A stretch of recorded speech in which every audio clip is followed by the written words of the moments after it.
Es uno de los sitios más espectaculares del mundo y se encuentra en el Vaticano, un lugar lleno de arte, misterio, teorías y mucha historia.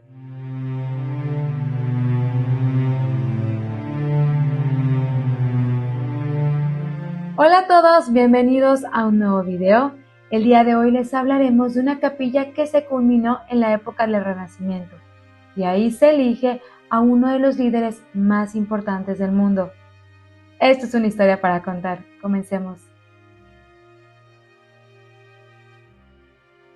La ciudad-estado llamado Vaticano está dentro del país europeo Italia, en la ciudad de Roma, en la residencia del pontífice católico, que se le conoce como Papa, un lugar enigmático que alberga grandes historias y lugares de gran trascendencia en el mundo moderno. Este es un lugar maravilloso para conocer y se encuentra la Capilla Sixtina. La Capilla Sixtina está en el Palacio Apostólico y es la más famosa de todas. Su nombre era Capella Magna y la función principal era de capilla de la fortaleza vaticana. En el exterior podemos describirla como un edificio alto y rectangular. Sus medidas exactas son difíciles de determinar, ya que solo se conocen las del interior: 4.9 metros de largo por 13.4 metros de ancho. Son las dimensiones del Templo de Salomón según el Antiguo Testamento. En el exterior no tiene nada relevante, algo que pueda llamar la atención.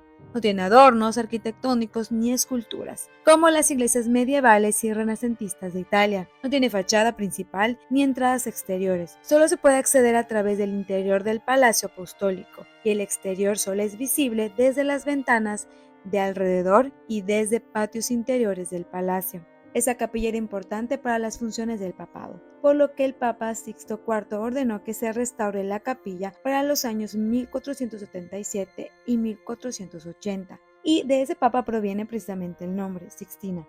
Primero se realizaron dos series de paneles al fresco por los pintores renacentistas más importantes de aquella época. Algunos fueron Sandro Botticelli, Pietro Perugino, Pinturocchio, Domenico Ghirlandaio, Cosimo Rosselli y Luca Signorelli, los cuales pintaron la vida de Moisés, que se encuentra a la izquierda del altar, mirando hacia el juicio final, y la vida de Jesucristo, que se encuentra justo a la derecha del altar, acompañados de retratos de los papas que habían gobernado la iglesia hasta ese entonces. Las pinturas fueron concluidas para 1482 y el 15 de agosto de 1483, con motivo de la festividad de la Asunción, Sixto IV celebró la primera misa en la capilla y la consagró a la Virgen María. En el año 1508, la capilla tenía un techo de color azul y estrellas doradas simulando el cielo, pero el Papa Julio II tenía otros planes. Contactó al gran artista famoso y consolidado, el italiano Miguel Ángel Buonarroti, que fue un arquitecto, pintor y poeta destacado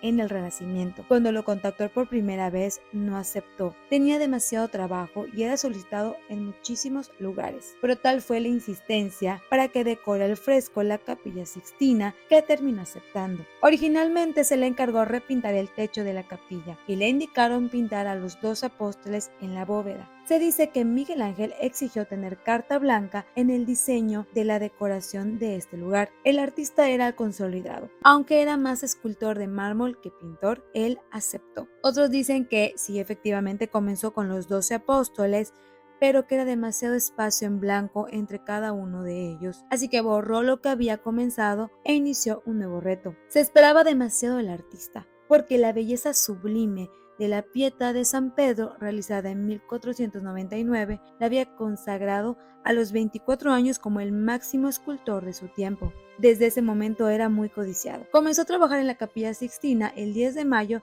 de 1508 y se prolongó hasta el 31 de octubre de 1512. Miguel Ángel no quiso revelar información ni al mismo Papa de lo que estaba haciendo en el techo, pero sin duda el resultado fue impactante. Fue muy detallado y rompió todos los paradigmas, algo jamás visto en la época. Cuando se pudo revelar, se entendió por qué tardó 4 años en terminar su obra.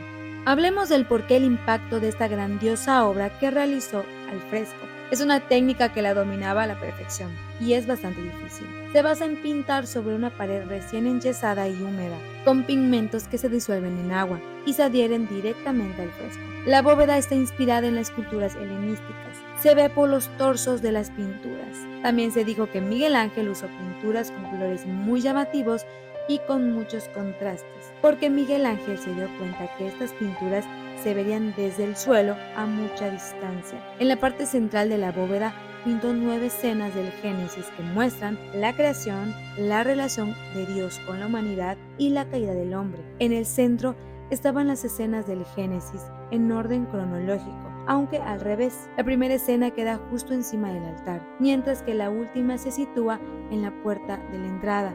Miguel Ángel seguía la doctrina neoplatonista. Tenía un fin. Era otra manera de reflejar la idea del alma humana, pecadora e imperfecta, que busca a Dios y quiere acercarse a Él. En las pechinas están pintados 12 hombres y mujeres, los profetas y las sibilas, que profetizaron que Dios enviaría a Jesucristo para la salvación de la humanidad. ¿Quiénes son? Delfos, Umas, Libia, Persia y Eritrea. Los 7 profetas son Jonás, Daniel, Isaías, Zacarías, Joel, Jeremías y Ezequiel. Merecen una mención especial la figura de Jonás, que aparece sobre el altar y con un gran pez que se lo está tragando. Los 4 grandes paneles de las esquinas contienen escenas que muestran a David y a Goliat, a Judith y Holofernes, y en el extremo de la entrada a la muerte de Amán, Moisés y la serpiente de bronce en el extremo del altar. Los bordes exteriores del techo tienen delgadas secciones del cielo pintado para crear la ilusión de que el techo contiene aberturas al exterior, una obra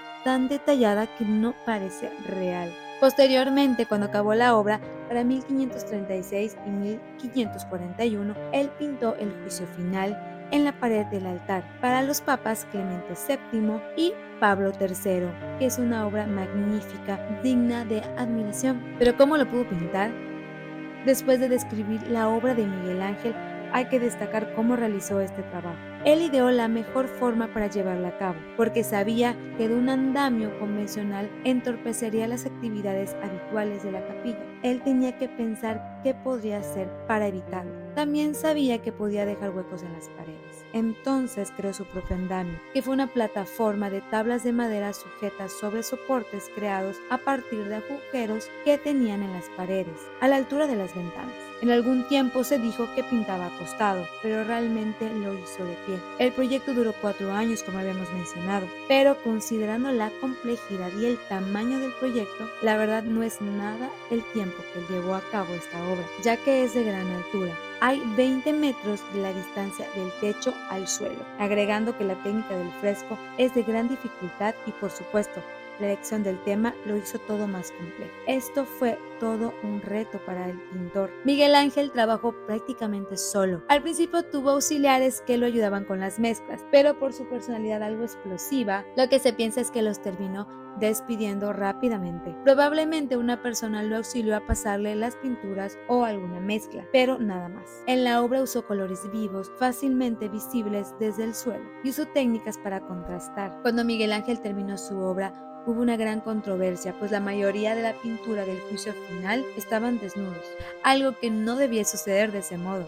por lo que hubo disputas. Claro, en el Vaticano ni en el mismo Papa sabía qué había detrás de tal obra hasta que estuvo finalizada. El artista se negó a cambiar su obra, por lo que más tarde se encargaron de encubrir esos desnudos con otro artista, Daniela da Volterra, al que este trabajo le hizo ganarse el apodo de El Pintacalzones. La Capilla Sixtina es sin duda un espectáculo único en su género, y aquí tenemos datos interesantes que seguro vas a querer saber. La función principal de la Capilla Sixtina es servir como sede de la Capilla Pontificia. Es uno de los 2 órganos de la Casa Pontificia, llamado Corte Pontificia, hasta 1968. En la época de Sixto IV, este órgano estaba formado por unas 200 personas, incluyendo clérigos y oficiales de la Santa Sede y laicos distinguidos.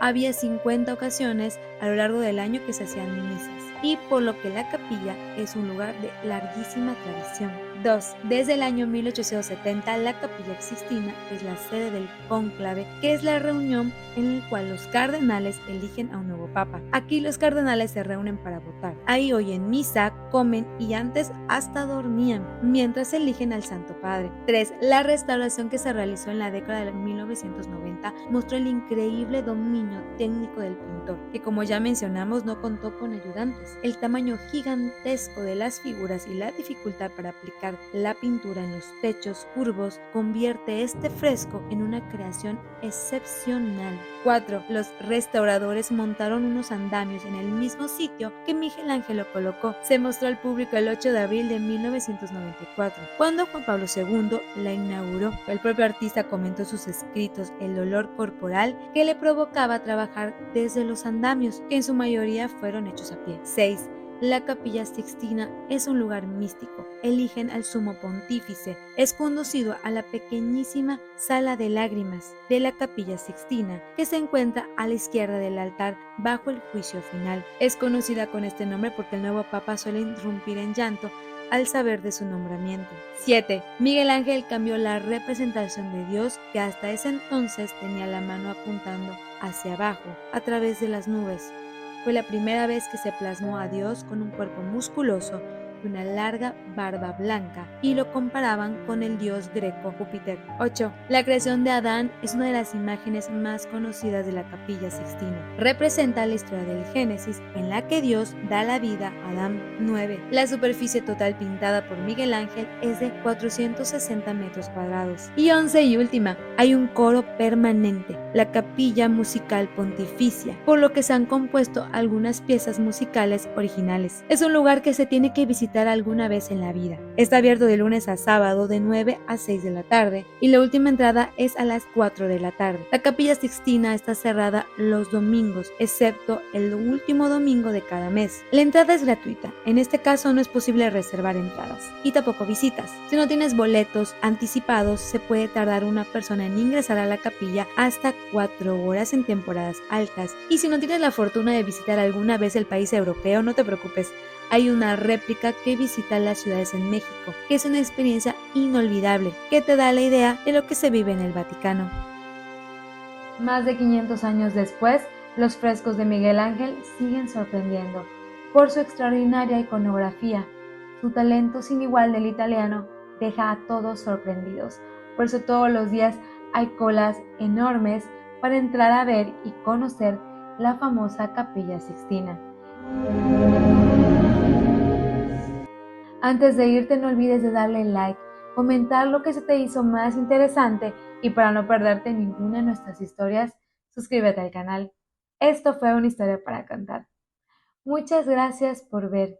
Adiós.